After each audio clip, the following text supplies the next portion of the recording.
Hello and welcome to another video from EarnPED.com. I am StevieB and I'm so happy to be back with you guys.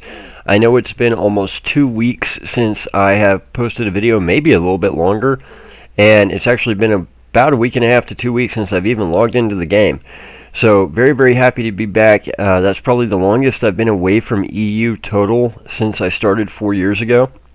I know it was kind of without notice. I know there's probably a lot of people going, what the heck? And I've got like 45 emails I've got to send out today just from people who message me in game. So I wanted to get back here, get with you guys, kind of give you guys an update about what's going on, and then we'll just kind of roll from there. So let's get started with some good old sips to get us going. Made me a really big pot of really strong coffee, so happy to get that rolling this morning. So first things first, let me catch you guys up on what has been going on with me. So, as you guys know, my job has been kind of horrendous. I have not had a day off work in almost 2 months. I don't mean like work 5 days off for the weekend. I mean I have literally worked every single day for between 45 to 60 days straight. And not only was my body just completely exhausted, my mind was starting to break. I was literally on the verge of a mental breakdown. Finally, my boss came to me and said, you are taking 2 days off work. She was just going to pull doubles to cover for me. I was like, no, I got this. She was like, no, it's mandatory. You are taking 2 days. This isn't even considered like regular days off, like just for your mental health, to be sure you don't completely just go off your rocker. You're taking 2 days off. So that started yesterday morning at 6:30 in the morning. It is currently 9 a.m. I more or less slept ever since I got off work yesterday, because I was that exhausted. I think I was up for about 7 or 8 hours total yesterday. So finally got me some good rest in. Good news, I'm not really going to have to deal with that much longer. They did find somebody else who's going to be able to work this shift with me. So here in a week or two, I should be back to a fairly normal 40-hour-a-week schedule. It's just that working nights, that's still really not a normal schedule. However, it will be much less taxing on my body, much less taxing on my mind, just much less taxing all the way around. You just lose all that sweet overtime, right? So that's part of it. The other part is, as I've told you guys before, I've got a lot of stuff going on in real life that I haven't really disclosed that I've had to deal with. Somebody very close to me, very important to me, that I've been having to try and help take care of, which that's always going to come first. Anytime real life takes priority over just about everything else, right? So I'm sure that will be wrapping up. I know I've been kind of vague about it before in the past. To let you guys know, it is going well. It's going much better than it was. There's some really good stories in there, and it's going to make for some very good YouTube content. I'm just not going to be able to have them play ads when I post those videos about it, because it's definitely going to be not safe for work, nor will it be safe for ads. But when it's all over, I will be telling you guys the details. Needless to say, the past month has been a real trip. There's been a lot on that front when it comes to real life that has gone down that I can't tell you guys about just yet. But needless to say, it's going much better than it was by leaps and bounds.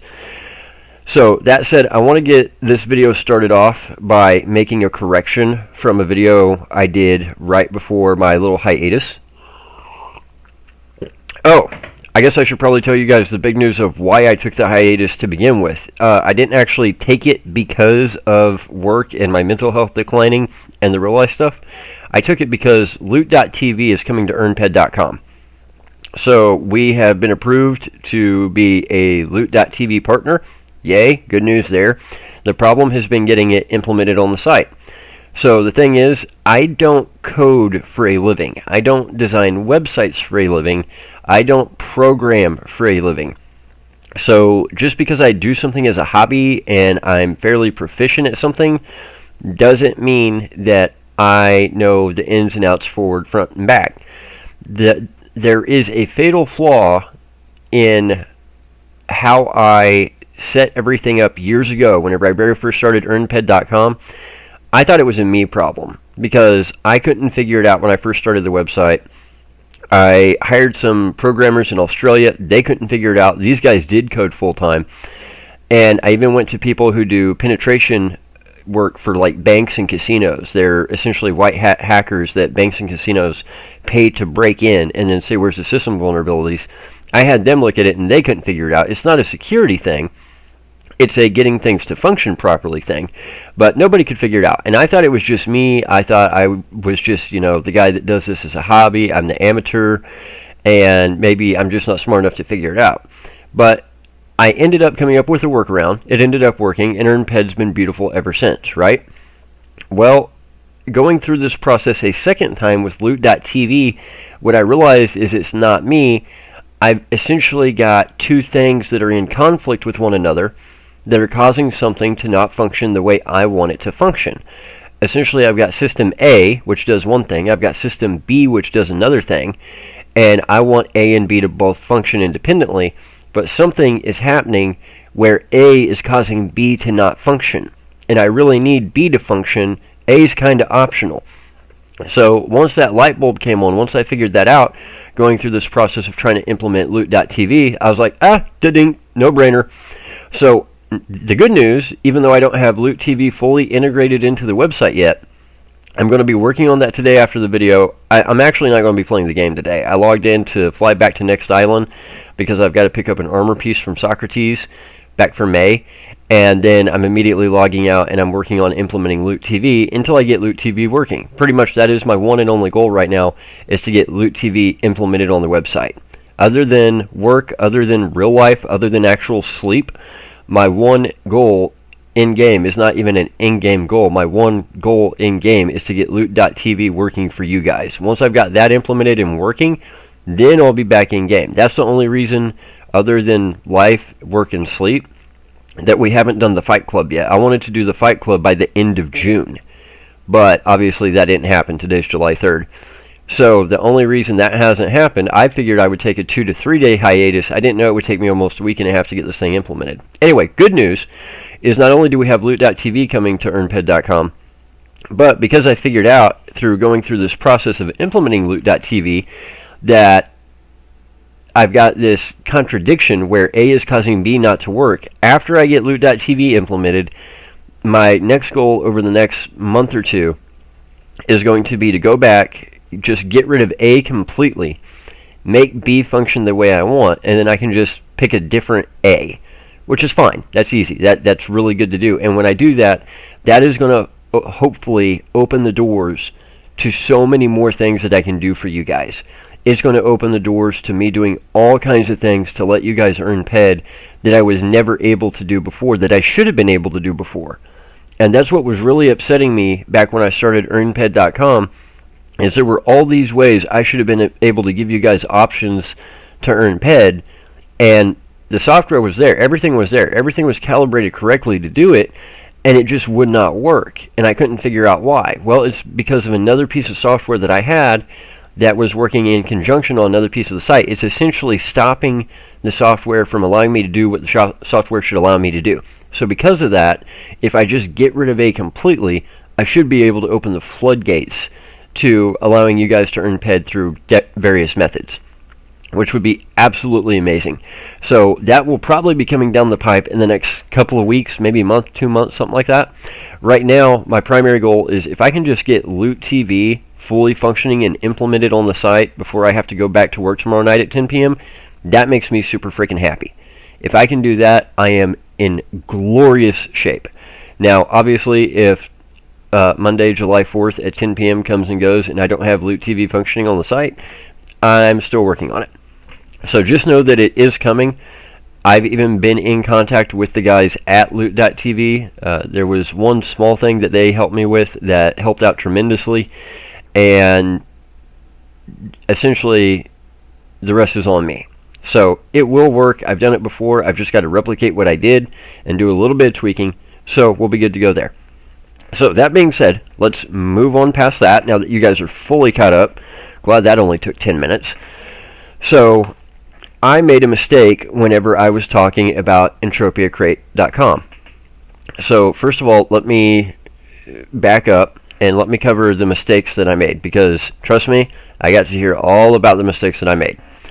So mistake number one,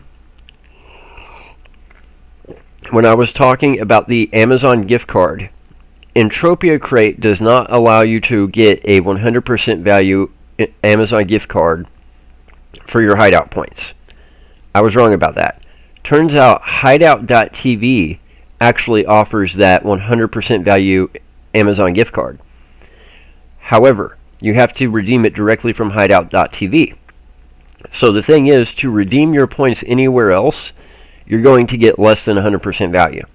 But you're going to be supporting a website owner. You're going to be supporting a friend or somebody that you follow. And you're going to have payment options that are not Amazon gift card. So obviously, in this case, most people choose PED over the gift card because they want the PED for in the game, not the gift card to use on Amazon. That makes sense. So that was mistake number 1. So that's actually a hideout.tv thing, not an Entropia Crate thing. Number 2, when I was talking about the crates that you open, I was wrong. I said that you could open a crate and get 0 PED or 0.01 PED or 0.02 PED. Turns out there is not supposed to be a way to open an empty crate. That should not be a thing. You should get at least 1 PEC, 1 Entropia penny, per crate minimum. Okay? Number 2 is, theoretically, you should be able to open a crate with a maximum value of 1,000 PED. Now, I get it. I get the gimmick. Don't get me wrong. And that is obviously a big, big thing for me to say that the max was 0.02, when in reality, the way it's set up is to allow you to open a crate that could potentially be worth up to 1,000 PED. That's huge. However, this doesn't change the basic premise of what I was saying. In order to do that, you have to have a much, much lower payout, and the odds of getting that crate is going to be minuscule, if not infinitesimally small. Okay?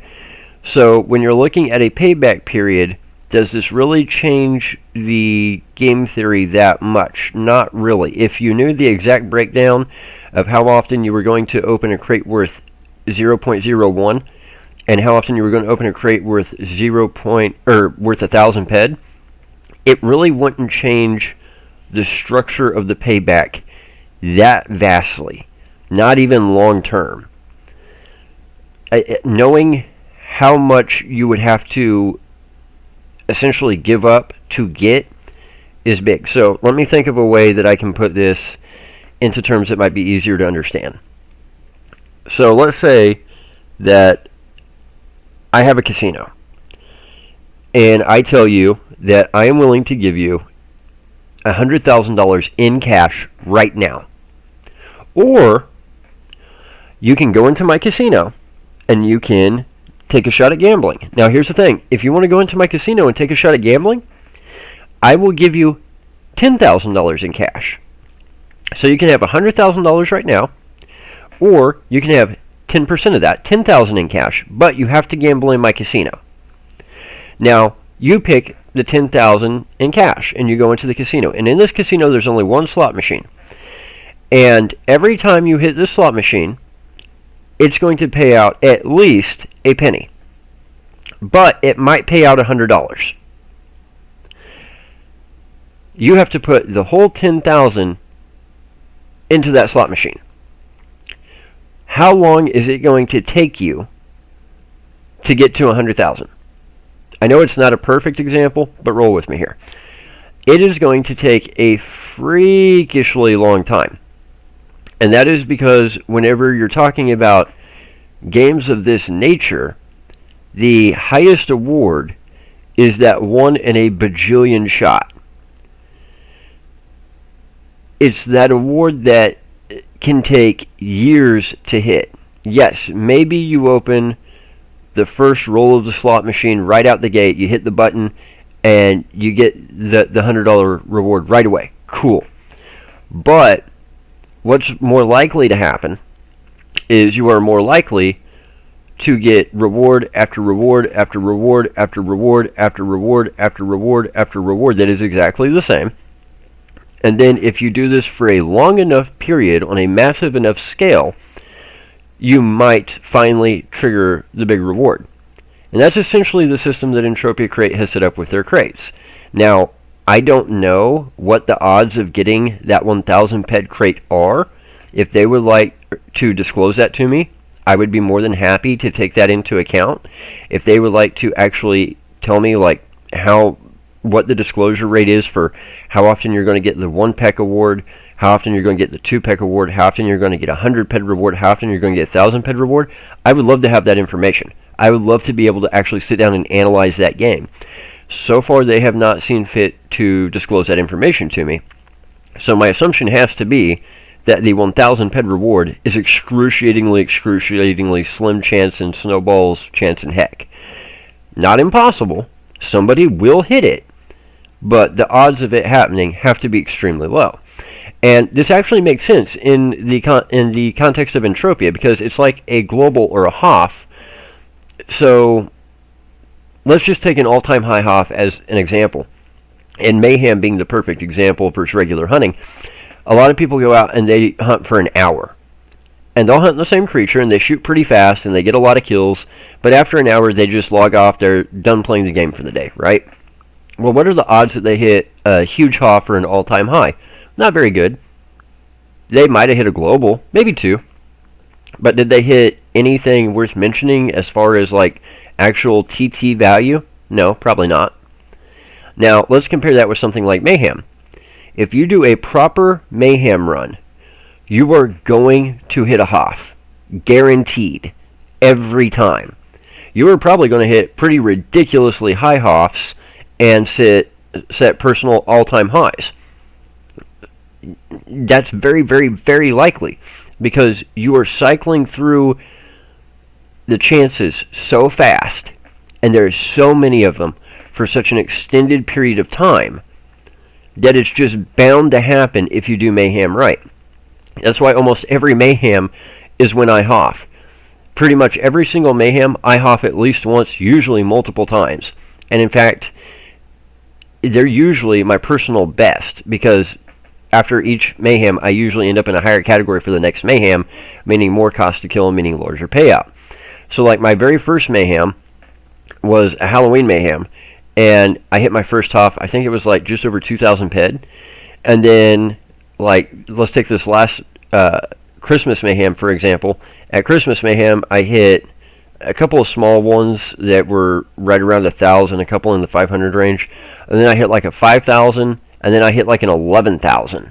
So I got my first 5-digit HOF.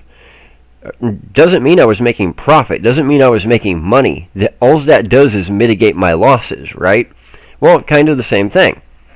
If you're going in a game where the payout is set to a minimum of 0.01, maximum of 1,000, then the higher numbers are going to be exceedingly hard to get, exceedingly rare. So most of the time those games are set up where when you do get those big rewards, it's essentially a loss mitigator. And in the case of Entropia Crate, what it's mitigating is the lower payout. So something else that I found out, and again, I have to say I got my information from users, not directly from them, we'll address that in a minute, is the lower payout that Entropia Crate offers. I was talking to somebody who's involved directly with Entropia Crate whenever I was having this conversation. It was a very long conversation. And they said, well, we pay out instantly. They'd had an issue, and it had cost them some money. I said, how is that possible? There's a blackout period. Whenever you use any of these sponsors, Hideout, Loot.tv, whatever, all these ad companies, there's only a few of them out there. Whenever you use these companies, those companies do not pay the website owner for 60 days. They have 60 days to go back and reject anything you did and say this person was using a VPN, this person was using multiple browsers, this person was already blacklisted, this person, whatever. And so they have 60 days from the date you complete a task to go back and say, nope, we're not going to pay that. Once that 60-day period closes, that's when the earnings are considered verified and sent to the website owner. And that's why websites like EarnPED.com, which I own, and a lot of the other ones like Entropia Partners owned by TIA, that's why they have that 60-day blackout period, is because until that check actually arrives in our hand, those earnings are not considered legitimate. They're not fully verified.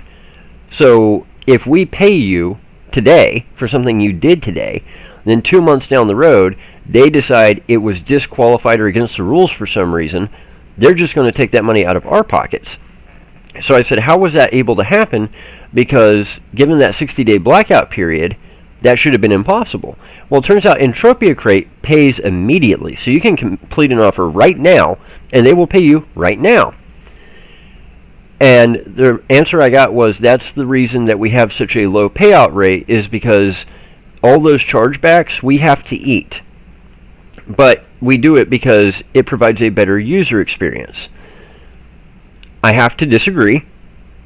What you are doing is you are punishing the people who are legitimately trying to support you by giving them a much lower payout rate, because you're rewarding the people who are stealing from you. I don't understand how you can call that a better user experience. I get the theory of, since they're getting the money right away and they can use it right away, it's a quote-unquote better user experience. I get that. I just have the exact opposite view, that if you're paying the people that are supporting you less because you're allowing people to steal from you, I don't really consider that a better user experience.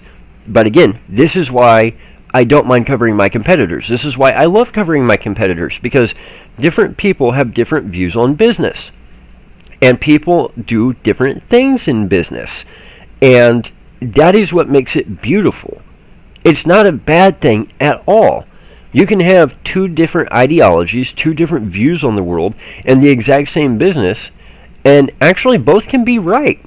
There are people that it is a better user experience for them to be able to get their PED instantly, right away, not having to wait 60 days, where it is a much, much better user experience for them because they need it, even though they've got to have that much, much lower payout because the thieves are just getting to empty the vault. There are other people who the better user experience is getting the higher payout because the thieves are being kept out of the vault. Both can be correct at the same time, just in different ways. And that is why I've never shied away from talking to a competitor and putting everything out there of what I do versus what they do. Never. Not once. Not in real estate, not in the coin business, not in video games or YouTube. Nothing. Why would I? That just seems very counterintuitive to me. So, that being said, good news. If you need your PED right this second, yes, you're going to get less for it, but you can go to Entropia Crate, and if that's where you're redeeming, you can get paid right away. Now, that brings up a very interesting dynamic. Going back to game theory, the moment I found this information out, I'm sitting there processing it in my head, and I'm going, okay. So, really, the thing to do is for everybody to empty the vault. And this is why I had the same plan initially with EarnPED.com, and I had to put a stop to it and put that 60-day blackout period on it.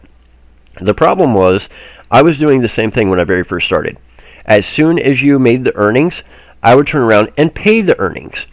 Well, Kinozuki, for those of you who forget, who then decided to make a slam site about me, was earning money like crazy and making withdrawals like crazy.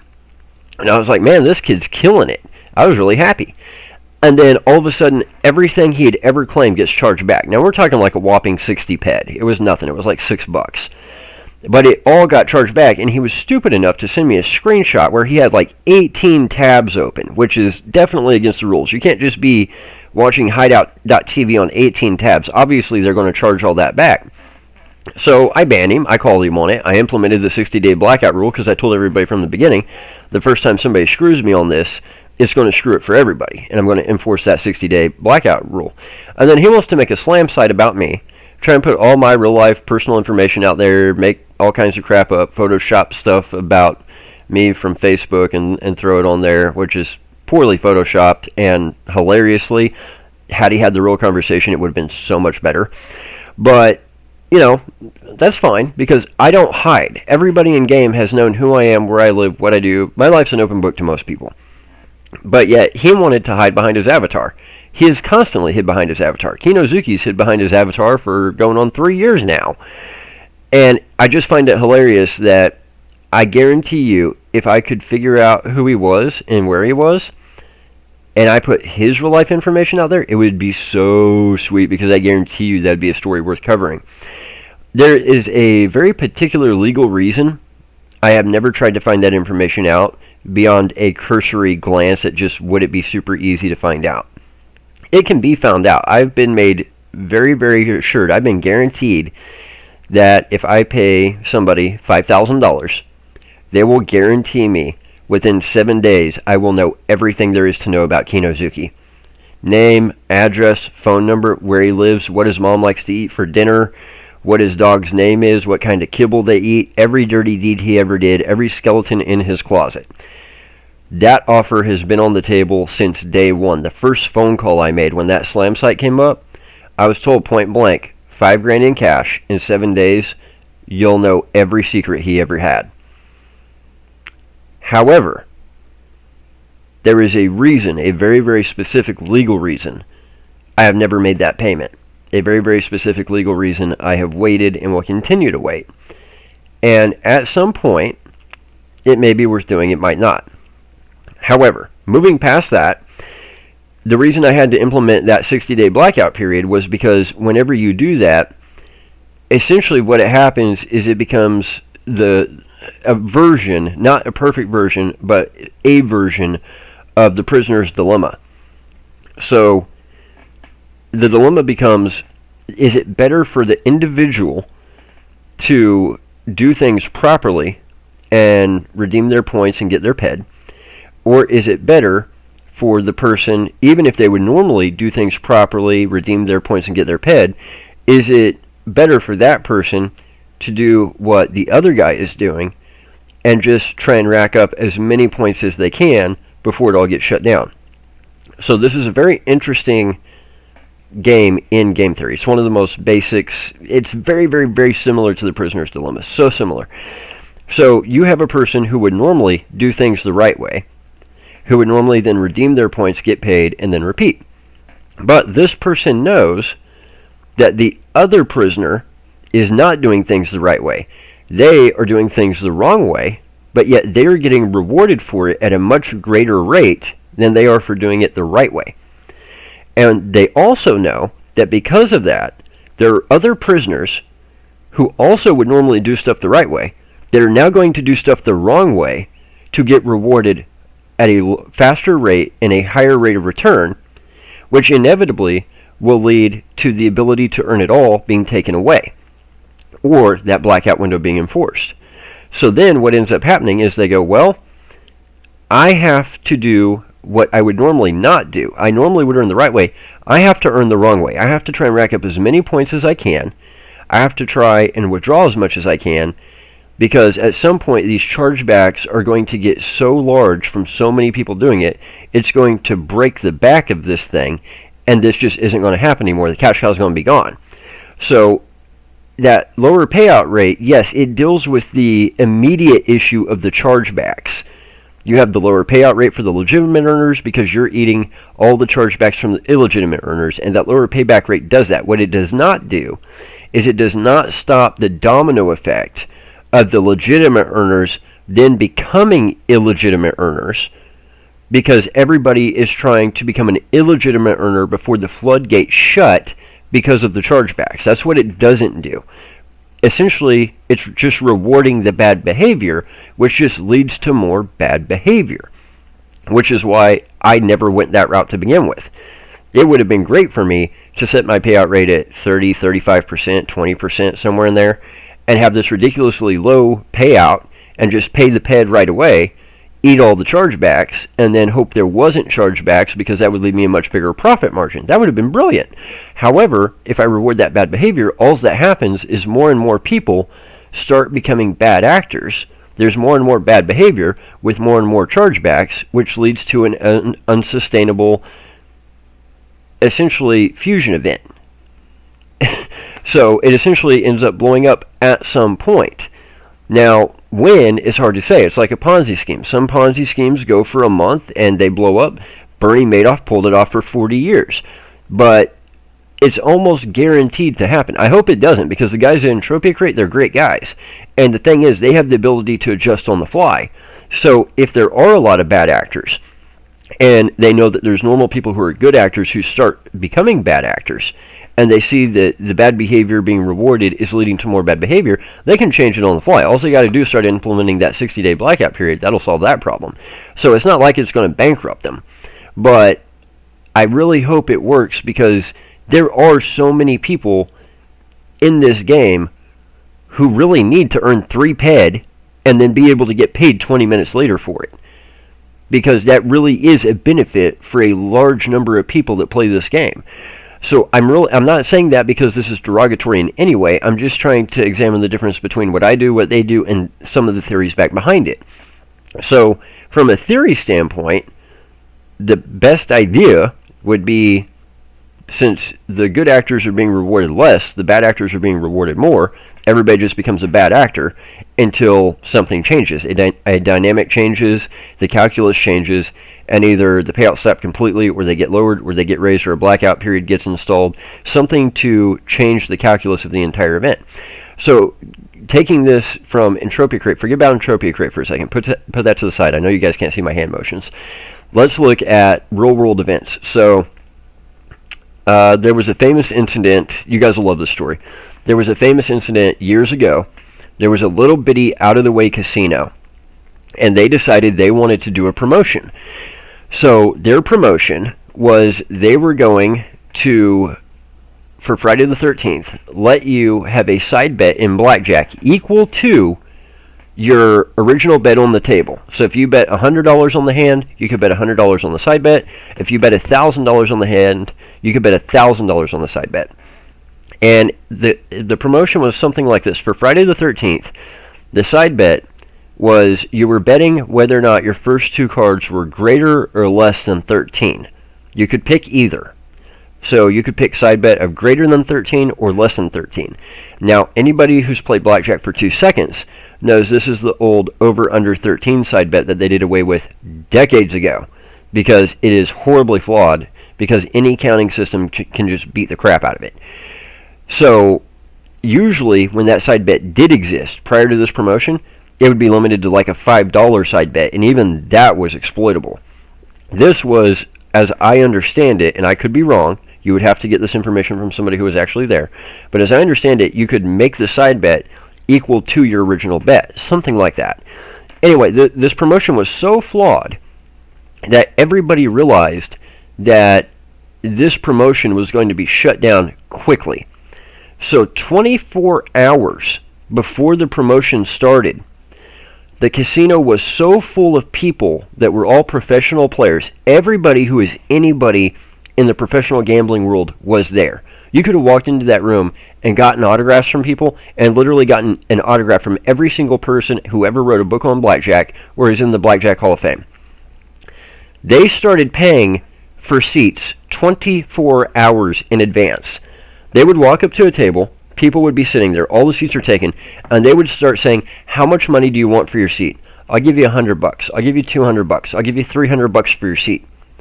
If they could get a seat, they would not get up until the event started 24 hours later. Right before the event starts, the phone rings in the pit. By this time, there's so many people in the casino, there's not even standing room. So right before the event starts, the phone rings in the pit. Pit answers it. Pit boss gets this sick look on his face. Hangs up and says, we just got a call from Hawaii. Somebody called and wanted to know where the nearest airport is they can fly into. And that was what killed it, because at this point they have realized that something is massively wrong. They have figured out there is a fatal flaw somewhere.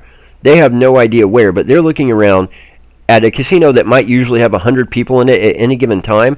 They're looking around at a casino with like 700-800 people in it, all of whom are standing around the blackjack pit, all of whom are paying a day in advance to try and lock up these seats for this promotion. People who have come in from all over the country, and now somebody's wanting to fly in from Hawaii, needs to know where the nearest airport is so they can book a private jet and fly in last second. So they ended up canceling the promotion. I don't think they ever figured out what was wrong with the promotion, but they knew something was bad wrong. Well, that's a perfect example of this dilemma of rewarding bad behavior causing more bad behavior. The guys that were there, had they found that game, had that not been a promotion but a regular game, they would have milked it for all it was worth over a very long period of time. But because they knew that so many people were going to take advantage of it. They knew it was going to get shut down very, very fast. So they essentially became game killers, and they were all there to kill the game. They knew the promotion wouldn't last 3 days. But if they could even get a couple hours out of it, everybody would have been extremely, extremely happy, and that casino would have been extremely, extremely broke and bankrupt. So the only thing that saved that casino is the fact that they called it off at the last second. So kind of a similar thing. Toilet paper. For those of you who remember early on in COVID, when everybody went to the store and we were all sold out of toilet paper and you couldn't find anything, same thing. Normal people who would normally go buy one thing of toilet paper when they needed toilet paper or when they were low, suddenly realized that the next door neighbor is going out buying up half the store's toilet paper. So then what do? They run out and start buying up half the store's toilet paper. Well, then what's the guy across the street do? Well, he realizes that the people across the street from him are both buying up all the toilet paper, so he runs out to the store and buys up all the toilet paper. So then what's his next door neighbor do? Because the bad behavior was being rewarded, and because it was the first person through the gate wins, all these neighbors in this neighborhood, not just a neighborhood, not just a city, not just a state, but nationwide, become bad actors and cause a toilet paper shortage. So that's essentially what happens when you reward the bad behavior, which is why I have a habit of not rewarding the bad behavior. Luckily, though, like I said, my preference versus theirs, my theory of what makes for a better user experience versus theirs, and there are people that generally benefit from both user experiences, and luckily they do have the ability to shut it down at any time by simply implementing that blackout window, lowering the payout even lower, however they want to do it. And again, this is the beauty of different dynamics. So, that being said, I was talking to them, and they said, well, we told you we'd do an interview. Yes, I will be doing an interview at some point with the guys from Entropia Crate.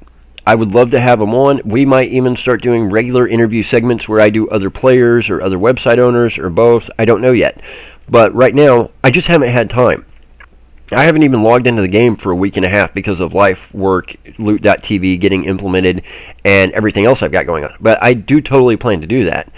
But let me forewarn everybody who is thinking, oh, I would love to do a StevieB interview. Let me make this exceedingly, exceedingly clear. From the get, I think it's great that people do things differently. I think it's great that people view the world differently, have different opinions on how people act, have different views on things that are considered good user experiences and bad, good results and bad. I think all those differences are amazing. And I always love hearing how other people see stuff and why other people do stuff. However, no more than I would ever tell you how to run your YouTube channel or your website or your business will I be told that about mine. I don't do post-production. I literally turn on the game, I turn on record, I start shooting, I hit shoot from the hip, there's no script, I hit end, I upload, that's it. If I like the playback, I upload it. If I don't like the playback, I delete it and just do something else. If this ever gets to be a real money maker of a YouTube channel where we've got like 100 million people that play the game and I've got 5 million subscribers, of course I'll have a full production studio and be paying people for post-production, all that kind of stuff. There's just no money in this. There's not. So by the time I'm done making these videos, it more or less covers my electricity and helps pay some of the bills for EarnPED, and that's about it. I won't tell anybody else how to do their stuff, so nobody tells me how to do my stuff. Just going to leave it there. It's that simple. I would think that would be just basic 101. But that being said, if you would like an interview, if we end up doing like interview segments at some point, it's not going to be, I'm just going to turn it on and let you talk about what you do and that's it. There will be questions. They will not always be easy questions. They won't always be questions people will like. But they're always going to be pertinent. So one of the things that we talked about whenever I was talking to this person is they said, you got something else wrong. MindArt gave us permission to do all this. I said, MindArt gave you permission for essentially duplicating everything because I'd covered that in the first video. Yeah. I found that exceedingly hard to believe. So I tried to get a hold of MindArt, and MindArt, being MindArt, really wouldn't give me a response, which puts me in a little bit of a position because if Entropia Crate is right and then I'm wrong, it falls on MindArt because they won't verify it. However, if Entropia Crate's wrong and I'm right, then it doesn't fall on MindArc.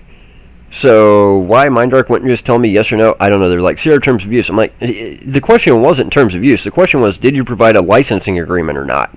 That's a very simple yes or no question that anybody at support should have been able to answer. And for any other company, they would have, but it's MindArc, so of course they wouldn't. So do I have any doubt that they gave permission to use words like PED and Entropia? No, because they do that for everybody. The question was, did they take it to the extreme of giving permission to allow all the things I covered in the last video, which is what I wasn't able to verify. I'm hoping when we do the interview, what I'd really love would be for Entropia Crate to actually, even if I can't make it public, what exactly it says, at least provide me with the verification of what they told me, so that way I could at least, if it's true, make fun of MindArc for being so stupid. Because if MindArc gave somebody permission to essentially license all their intellectual property, they've essentially failed to protect their intellectual property, which essentially makes their intellectual property free game, which is why I can't imagine anybody in their right mind at MindArc would do that. But then again, most people at MindArc don't seem to be of any mind, much less sound. So, because, I mean, seriously, look at all the mistakes they've made in the past 2 months alone. I think that is pretty legitimately safe to say. So, that being said, I know there's other stuff we talked about, and guys, I promise I will, if there's anything else I missed, I will cover it in future videos. I promise you that. I give everybody a fair shake. It's not like I'm going to make a one-off video, and then if I get something wrong, not put different information out there. One of the things they asked me was, why didn't you come to us? Well, this is something that is hard for a lot of business owners and website owners to understand, and I had to deal with this in real life just yesterday. Just because you design something to work a specific way doesn't mean that's actually the way it works. So one of the things I kept hearing was, well, we designed it to do this, we designed it to do this, we designed it to do this. They know that I use the same sponsors, the same ad companies, all that same stuff. So for me to go on their website and do anything more than just kind of look around at the homepage, for me to complete a single offer would more or less be a breach of contract, which would lose all my sponsorship if anybody ever found out.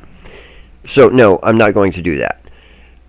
However, knowing that, I went to multiple people who have used the website, who are actual legitimate users of their website, and I said, tell me about your experience. Tell me what you see. So, like, one of the questions was, well, how did you think that there was a zero payout possibility for opening a crate on Entropia Crate? Because several of the users who use the service told me that. Now, that doesn't make it true, but that raises the question, why were the people who were using the site telling me this? Sometimes the way you design something, it doesn't have to just be a website, it can be any business, but sometimes the way you design a service or a product ends up not being how it is used by the consumer. So when I'm asking the consumer how their experience was and what they saw, and then I'm getting information, and the person who made it is telling me, no, that's wrong. No, it's right. That's exactly what the users are seeing. That's what they're experiencing. So why is it not working how you designed it? So great example, Silly Putty. We've all played with Silly Putty.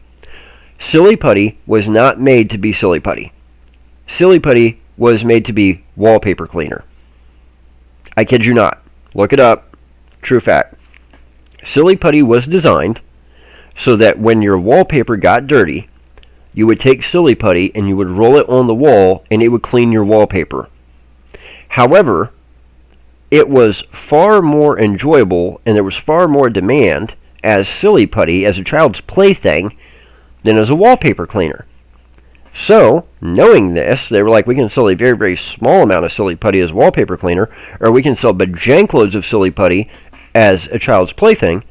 They said, how were our users using it? How were the consumers interacting with our product? And then they said, okay, throw the wallpaper cleaner out with the bathwater. Let's rebrand it as a child's plaything. And bam, the rest is history. And this has happened with products throughout time immemorial.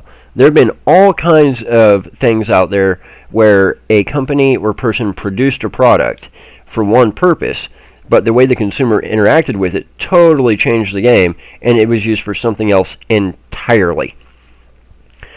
Nerds. Nerds is a great example. Nerds was actually a byproduct of making a different type of candy. It was like the crumbs, pretty much.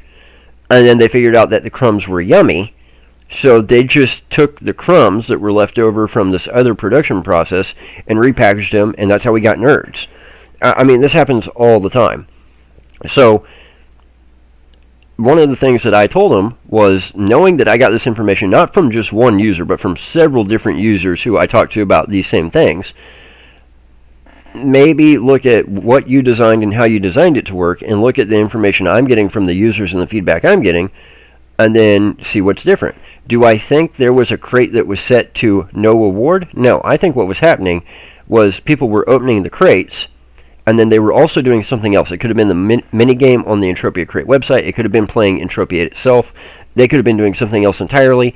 And they ended up doing something like, let's say, mining in Entropia, where it's possible to get no reward, no mining resource found, or crafting where it's fail. And then they're taking that negative experience and they're transposing it, because they're doing these two things either simultaneously or very close together. It goes back to the negativity bias. You're much more likely to get a negative online review from somebody with one bad experience than you are from somebody with one good experience leaving a good review. It takes something like 50 to 100 positive experiences to get a positive review, whereas it takes something like 2 to 3 bad experiences to get a negative review. So that negativity bias, you always remember the losing hands, you never remember the winning hands. You always remember the big losses, you never remember the big wins, and it always seems like the losses happen all the time, and the wins happen very, very rarely, few and far between. It doesn't make it true, but that's how the human mind works. So it could very simply have been something as simple as there was a user doing two things either simultaneously or even close together, opening a crate, 45 minutes later having a mining run where they got no resources found, and they transposed the negative event from one to the other. I did say, well, since more than one person told me this, go back and be sure there's not something wrong with how it's set up, to make sure there's not a possibility of opening a box and getting a 0 award. So obviously I'm sure they looked into that, and I'm sure it was probably just the negativity bias. But like I said, I'm never just going to make one video and put no other information out there. As I get new information, I try and pass that information along to you guys. Even when I get something wrong about the game itself, about the way something works in-game, the way I view something in-game, as my view changes, I will put that information out there for you guys. And one of the questions that I got was, well, why don't you thoroughly research something to the PhD level before you put the information out? Because people rely on that. Very simple answer. I am not going to research every single thing that I talk about to the PhD level when it makes zero sense to do so from an economic perspective or just a common sense perspective. If there are a few small details, even a few big details that I get wrong, and that information comes to me, I'm immediately going to put it out there. I made a video about calculating skills and profession levels. It was immediately wrong. I immediately pulled it and put out a correction video. However, most of the time it's not that major. Most of the time it's something small. I'm sorry if you don't like the way the videos are made or the way I do my channel or stuff like that, but the difference between a box having 0, 1, or 2 reward versus 1,000 is not on the same level as massive mistake of saying Entropia is free to play and you can deposit no money and make $1 million by Thursday. That would be a mistaken view of epic proportion, right? So I will put new information out there, and this is another thing that I love. The more content I can put out for you guys, the better the content gets, the better the information gets. I take the information from the users of the website, I put it out in a video, website owner gets a hold of me, gives me new information, I put that out there, you guys get more information, I get more information, but guess what? So does the website owner. Had I not put that first video out, they would have had no idea that the users were interacting with the website in a way in which they did not design it to function. Had I not put that first video out, I would not have found out that they were doing the lower payout to deal with the chargebacks from the people who are just taking money from them. Then I wouldn't be able to make this video to tell all the users why they're getting the lower payouts, which will inevitably lead to, I'm sure, even more changes down the road. So it's a wonderful cycle. Life isn't linear where you just know everything to perfection. In fact, we don't even know that the number 2 is the number 2. And meta-mathematics says that we don't know that the 2 is the number 2 for sure. We're pretty sure it's the number 2 because we've tried it against the number 1. It's not the number 1. We've tried it against the number 3. It's not the number 3. We've tried it against 4.5. It's not the number 4.5. And we've repeated this process so many times, we're pretty sure that the number 2 only equals the number 2. However, since the number line is negative and positive infinite, it is impossible to try the number 2 against every other number, every other fraction, every other decimal point into infinity.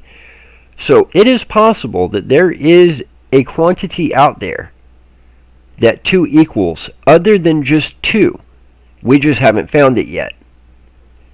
Now, I know that's a very, very extreme example, but you guys get my point.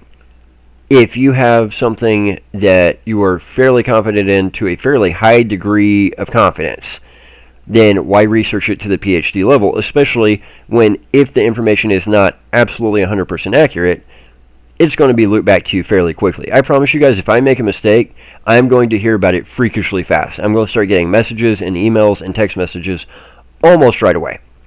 So, that being said, I'm going to leave it there. This video has gone a lot longer than I planned, but I wanted to get you guys caught up on what was going on with me. I wanted to put out the correct information about Entropia Crate and let you guys know about some of the good things that are coming down the tube for EarnPED.com, and of course all the in-game stuff we're going to be doing.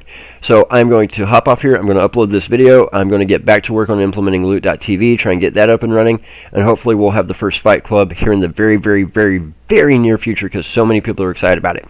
So from EarnPED.com, I've been StevieB's, sip, sip, smack, smack. Y'all know the rest. Be sure and hit that little bell icon so you're notified and subscribe to the channel every time we post a video, and hit the like button because there's always a hater hitting the dislike button every single time, some of whom I'm sure actually work at MindArt.